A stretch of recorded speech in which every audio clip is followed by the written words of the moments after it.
দারুণ খেতে হয়েছে বন্ধুরা, টেস্টি, অনেক সুন্দর হয়েছে এটা খেতে।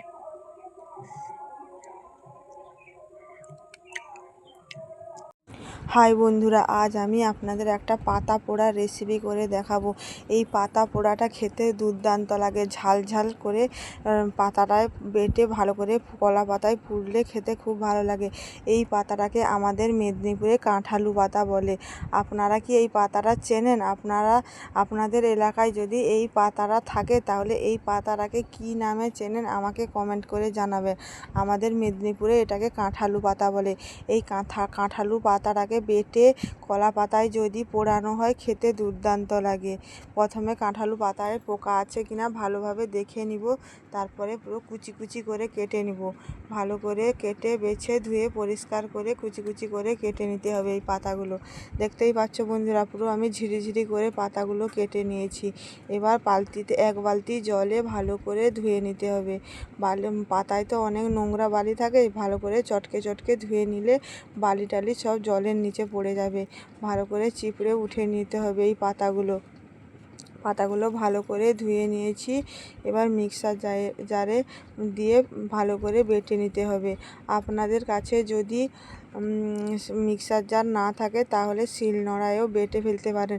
কিন্তু বন্ধুরা, এই পাতাটা শিলনোড়ায় বাটতে গেলে অনেকটা কষ্ট হয়। মিক্সার জারে একটু জল নিয়েছি, কাঁচা লঙ্কা, শুকনো লঙ্কা, জিরে, সর্ষে আর লবণ দিয়ে দিয়েছি। তারপর একে একে করে সবগুলো পাতা দিয়ে ভালো করে একটা মিহি পেস্ট করে নিতে হবে।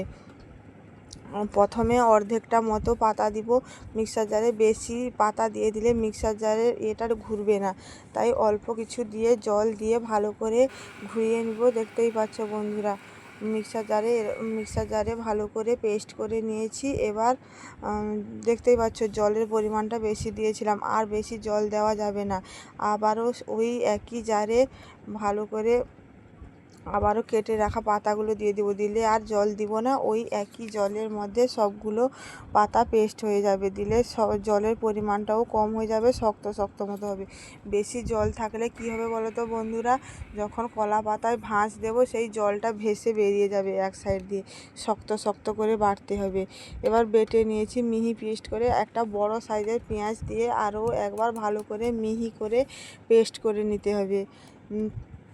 পেঁয়াজটা দিয়ে মিক্সার জারের ঢাকনাটা লাগিয়ে নিয়েছি, ভালো করে পেস্ট করে নিয়েছি। এইদিকে একটা কলা পাতা গ্যাসে সেঁকে নিয়েছি। আপনারা কলা পাতাটাকে ভালোভাবে সেঁকে নেবেন, না হলে মোড়ার সময় কলা পাতাটা ফেটে যাবে। কলা পাতা ফেটে গেলে তাহলে ওই যে কাঁঠালু পাতার যে বাটার রসটা, তাহলে সব রস বেরিয়ে যাবে। তো বাটার সময় লবণ, হলুদ, গোটা জিরে, শুকনো লঙ্কা সব কিছু দিয়েছিলাম, কাঁচা লঙ্কা, তাই কোনো কিছু দেওয়ার দরকার নেই। বেশি করে সর্ষের তেল দিয়ে মাখিয়ে নিতে হবে। দিয়ে কলা পাতায় ভালো করে ভাঁজ দিয়ে এইভাবে মুড়ে নিয়েছি, রেখে দিব। এবার উনানে জ্বালন দিয়ে কাঠের জাল করে ভালো করে উনানে আঁচ করে নিতে হবে। কাঠের কয়লার আঁচ করে নিতে হবে। আগুন করে নিতে হবে। উনানে ফেলে দিয়েছিলাম। প্রায় 6 ঘন্টার পর ফিরে এলাম। দেখতেই পাচ্ছ বন্ধুরা, পাতাটা কি সুন্দর পুড়ে গেছে। ভিতরে পাতাটাও পুরো পুড়ে পোড়া পোড়া মতো হয়ে গেছে উপরের দিকে, আর ভালোভাবে শক্ত হয়ে গেছে। এই পাতা পোড়াটা, কাঁঠালু পাতার পোড়াটা খেতে খুব ভালো লাগে। দেখতেই পাচ্ছ বন্ধুরা কত সুন্দর হয়েছে, পুরো শক্ত হয়ে গেছে। কত মজা করে খাচ্ছে, পুরো ঝাল ঝাল হবে। এই পাতাটা খেতে খুব ভালো লাগবে। ঝাল ঝাল খেতে হয়, খুব ভালো লাগে। বাচ্চা থেকে বড় সবাই খেতে খুব পছন্দ করবে। বন্ধুরা, আমার এই ভিডিওটা প্রথম থেকে শেষ পর্যন্ত দেখার জন্য সবাইকে অসংখ্য অসংখ্য ধন্যবাদ। সবাই আমার এই ভিডিওটা যদি ফেসবুক পেজ থেকে দেখো তাহলে ফেসবুক পেজটিকে ফলো করে দাও, আর যদি ইউটিউব চ্যানেল থেকে দেখো ইউটিউব চ্যানেলটিকে সাবস্ক্রাইব করে পাশে থেকো এরকম নিত্য নতুন ভিডিও দেখার জন্য। আর ভিডিওটা ভালো লাগলে একটা লাইক দিয়ে যাও। একটা লাইক আপনাদেরকে পরবর্তী ভিডিও বানানো